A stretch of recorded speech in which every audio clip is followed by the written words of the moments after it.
السلام علیکم ورحمۃ اللہ وبرکاتہ نحمدہ و نصلی علی رسولہ الکریم اما بعد فاعوذ باللہ من الشیطان الرجیم بسم اللہ الرحمن الرحیم۔ مشرک مردوں اور عورتوں سے نکاح حرام ہے۔ اللہ سبحانہ تعالیٰ نے انسان کو پیدا کیا اور اس کی ہدایت کے لیے یہ کتاب یعنی قرآن مجید ہمیں دی، ہمیں اپنی زندگی گزارنے کے تمام طریقے اور اصول بتا دیے۔ سورہ البقرہ آیت نمبر 221 میں ارشاد باری تعالیٰ ہے وَلَا تَنْكِحُوا الْمُشْرِكَاتِ حَتَّى يُؤْمِنْ، اور تم مشرک عورتوں سے نکاح نہ کرو یہاں تک کہ وہ ایمان لے آئیں۔ نکاح کی بنیاد اسلام پر ہونی چاہیے۔ شادی کا مقصد ایک خاندان کی تعمیر کرنا ہے، نسل انسانی کی بقا اور اس کے ساتھ ساتھ فطری خواہشات کی تکمیل بھی ہے، اپنی عزت و عصمت کی حفاظت بھی ہے۔ نکاح سکون کا ذریعہ بھی ہے۔ نکاح کے سلسلے میں اسلام نے واضح ہدایت دی ہے۔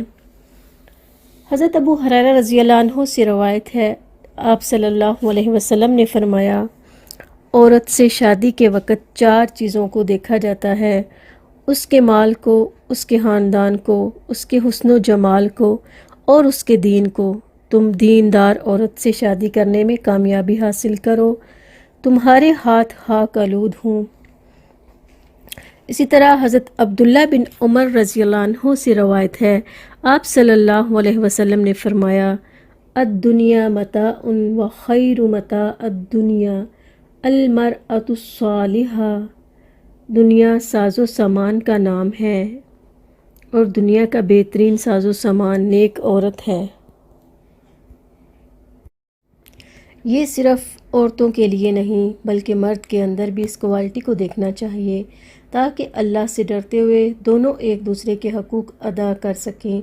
اگر شوہر میں دین ہوگا یا بیوی میں دین ہوگا تو اس کی وجہ سے دونوں ایک دوسرے کے حقوق ادا کرتے رہیں گے، ایک دوسرے پر ظلم و ستم نہیں کریں گے۔ جو لوگ دین سے باہر ہیں، کفر و شرک پر ہیں، ان سے نکاح نہ کرو۔ تمہارے درمیان عقیدے کا ایک ہونا ضروری ہے۔ ایمان اور شرک 2 الگ الگ چیزیں ہیں، ان پر کمپرومائز نہیں کرنا چاہیے۔ ایک ایمان والی لونڈی مشرک عورت سے بہتر ہے اگرچہ وہ تمہیں بلی ہی لگے، یعنی ایک سیدھی سادی مومن عورت بہتر ہے ایک مشرک عورت سے۔ پھر فرمایا وَلَا تُنْكِحُوا الْمُشْرِكِينَ حَتَّى يُؤْمِنُوا، مشرک مردوں کے نکاح میں مومن عورتوں کو نہ دو۔ یہاں سے اس بات کا بھی پتہ چلتا ہے کہ عورت کے جو ولی ہیں اولیاء، ان سے کہا جا رہا ہے کہ نکاح کر کے نہ دو، یعنی مرد تو اپنا نکاح خود کر سکتے ہیں لیکن عورت اپنا نکاح خود نہیں کر سکتی۔ صحیح بخاری کی حدیث میں آتا ہے کہ ولی کے بغیر نکاح نہیں ہوتا۔ یاد رہے کہ ولایت بھی صرف باپ کے جو رشتہ دار ہوتے ہیں ان کے پاس ہوتی ہے، ماں کے رشتہ داروں کے پاس نہیں ہوتی، یعنی ماموں اور خالو ولی نہیں ہوتے۔ دادا کی اولاد میں سے باپ کے بعد بھائی اور چچا ولی ہوتے ہیں، تو ان سے کہا جا رہا ہے اور تم نکاح کر کے دو جہاں تک کہ وہ ایمان لے آئیں۔ ہاں اگر ایمان لے آئیں تو پھر کچھ رکاوٹ نہیں ہونی چاہیے، نکاح کر سکتے ہیں، اس کو اپنی ایگو نہ بنایا جائے۔ پھر فرمایا کہ مومن غلام مشرک سے بہتر ہے خواہ وہ تم کو کیسا ہی بھلا لگے، یعنی مومن اگرچہ کوئی حبشی غلام ہی کیوں نہ ہو مشرک سے بہتر ہے، ہاں وہ کوئی سردار اور کتنا مالدار ہی کیوں نہ ہو، یعنی اس کے پاس بہت اچھی جاب ہو، بہت آگے جانے والا ہو، آپ کو دنیاوی اعتبار سے لگتا ہے کہ آپ کی بیٹی کے لیے بہت پرفیکٹ ہے، سوائے اسلام کے تو یہ پرفیکٹ میچ نہیں۔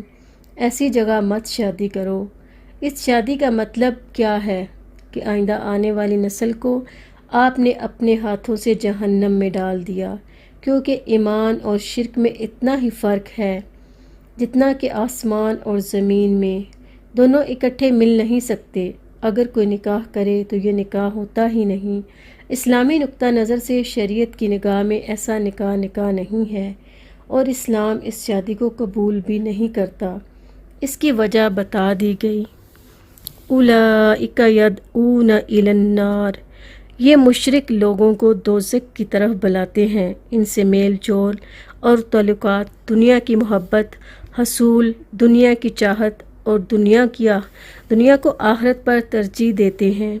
اس کا انجام بہت خطرناک ہے۔ واللہ یدعو الی الجنۃ والمغفرۃ بإذنہ، اور اللہ اپنی مہربانی سے بہشت اور بخشش کی طرف بلاتا ہے۔ اللہ تعالیٰ اپنی شریعت اور اپنے احکام و نواہی کے ذریعے سے جنت و مغفرت کی طرف بلاتا ہے۔ وَيُبَيِّنُ آیَاتِهِ لِلنَّاسِ لَعَلَّهُمْ يَتَذَکَّرُونَ، اور وہ اپنے حکم لوگوں سے کھول کھول کر بیان کرتا ہے تاکہ وہ نصیحت حاصل کریں۔ اللہ سبحانہ تعالیٰ سے دعا ہے اللہ تعالیٰ ہمیں اپنے ہر معاملے میں سنت کے مطابق عمل کرنے کی توفیق عطا فرمائے۔ آمین۔